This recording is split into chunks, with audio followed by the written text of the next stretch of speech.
భుజరంగరావు గారు. సుధాకర్ గారు pensioner association నుంచి ఉన్నారు. సో హైకోర్టు చెప్పినా కూడా ఇప్పటికీ పెండింగ్ లోనే ఉన్నాయి బిల్స్. అందరూ కూడా చాలా వెయిట్ చేస్తున్నారు. సో ఏంటి మీ నెక్స్ట్ స్టెప్, ఏం చెప్పబోతున్నారు పెన్షనర్స్ కి? నిజంగా చాలా బాధాకరం. వాళ్ళు కష్టపడిన సొమ్ము తీసుకోవడం కూడా అవ్వట్లేదు. చాలా అవసరాలు ఉంటాయి రిటైర్మెంట్ అయిన తర్వాత స్పెషల్లీ. సో ఏం చేద్దాం అనుకుంటున్నారు? మీ నెక్స్ట్ కార్యాచరణ ఏంటి? వాళ్ళకి ఎలా ధైర్యం చెప్పబోతున్నారు? నమస్కారం అమ్మా. నమస్తే. నాతో పాటు చర్చలో పాల్గొంటున్న మిత్రులు, ముఖ్యంగా భుజంగరావు గారికి హృదయపూర్వక నమస్కారాలు తెలియజేసుకుంటూ, ఈరోజు ఈ ఛానల్లో ఏదైతే చర్చ మీరు ప్రారంభించినరో అత్యంత ప్రాముఖ్యమైంది ఈరోజు. ఎందుకంటే రాష్ట్రంలో ఉన్న పెన్షనర్స్ ఎవరైనా రిటైర్ కావాలంటే భయపడుతున్నారు ఇప్పుడు. ఎందుకంటే మేము ఇంత అంటే ఆ మాటలు అనొచ్చో అనకూడదో నాకు తెలియదు, కానీ రిటైర్ అయిన ఉద్యోగులు తమకు హక్కుగా రావలసిన పెన్షనరీ బెనిఫిట్స్ కోసం ఇంతకాలం వేచి చూడాలి, చివరకు వాళ్ళ ప్రాణాలు కూడా పోయే పరిస్థితి రావటానికి కారణం ఎవరు? మేము అడిగేది అన్యాయమా?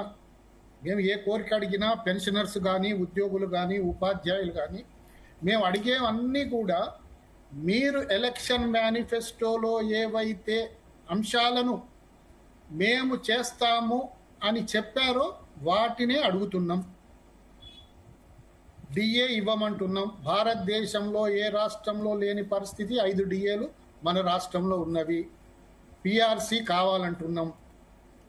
మన రాష్ట్రంలో 5 సంవత్సరాలకు ఒకసారి రావాల్సిన పిఆర్సి దురదృష్టం ఏంటంటే 10 సంవత్సరాలకు కూడా వస్తుందో రాదో అనేది ఇంకా అనుమానంగానే ఉన్నది. డిఏలు అసలు అడగాల్సిన డిమాండ్ కాదు ఇది.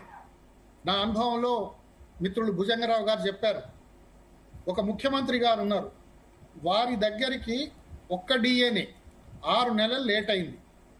మేమందరం జాయింట్ యాక్షన్ కమిటీ పక్షాన పోయి, సార్ ఇట్లా డిఏ ఉంటుంది అంటే, పాపం ఆయనకు కూడా తెలియదు, కొత్తగానే వచ్చిండు.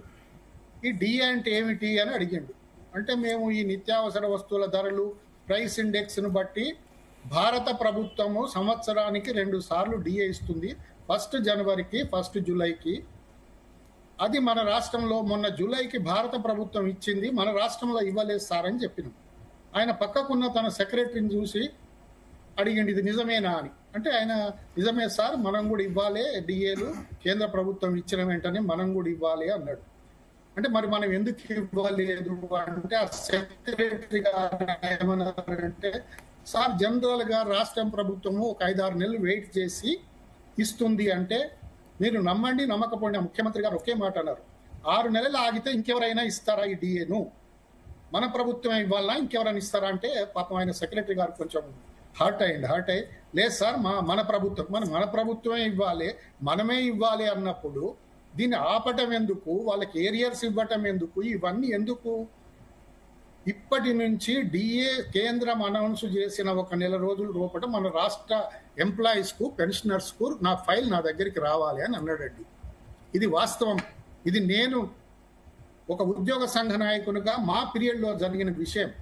అదేవిధంగా ఏ ముఖ్యమంత్రి ఉన్నా సరే పిఆర్సి ఒక సంవత్సరము 2 సంవత్సరాలు డిలే అయినా కానీ మాకు ఇమ్మీడియట్ గా అన్ని ఉద్యోగ ఉపాధ్యాయ సంఘాలను పిలిచి మాట్లాడి ఆ ఫిట్మెంట్ ఒక 2-3% అటు ఇటు అయినా సరే టైంకు మాకు ఇచ్చిన సందర్భాలు కూడా ఉన్నవి. కానీ దురదృష్టం ఏంటంటే, ఇది ఎందుకు జరుగుతుంది, దీని కర్మం చావుకు కారణాలు ఎవరో మేము చెప్పలేం.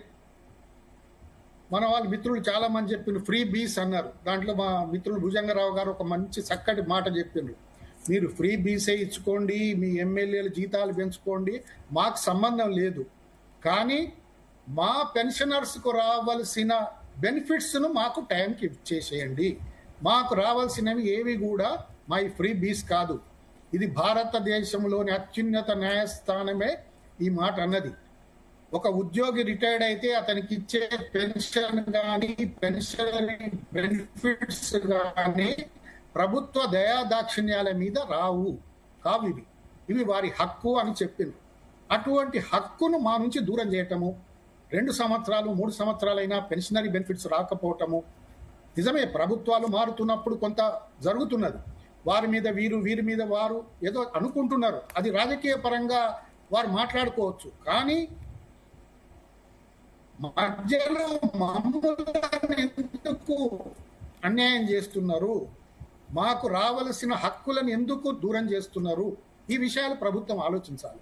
రెండవది, ఇవ్వాలనే మన హైకోర్టులో కూడా ఈ యొక్క పెన్షనరీ బెనిఫిట్స్ మీద వాళ్ళకి ఎందుకు డిలే అవుతున్నది అని ప్రభుత్వాధికారులకు ఒక హైకోర్టు వాళ్ళు నోటీస్ ఇచ్చిండ్రు, వాళ్ళని హాజరు కమ్మని చెప్పిండ్రు. ఇది దురదృష్టకరమైన పరిస్థితి. ఇటువంటి పరిస్థితి బహుశా ఇంతకుముందు వచ్చిందో లేదో నాకు తెలిసినంత వరకు మాత్రం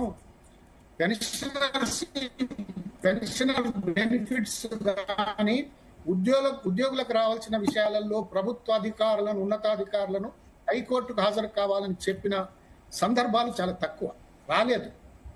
కాబట్టి ఆ పరిస్థితి ఎందుకు తెచ్చుకున్నారు అసలు అధికారులు కూడా ఆలోచించాలి. రేపు ఏదైనా జరగరానిది ఏదైనా హైకోర్టు కనుక ఏదైనా స్ట్రిక్చర్స్ పాస్ చేసినా దానికి బలయ్యేది ఎవరండి?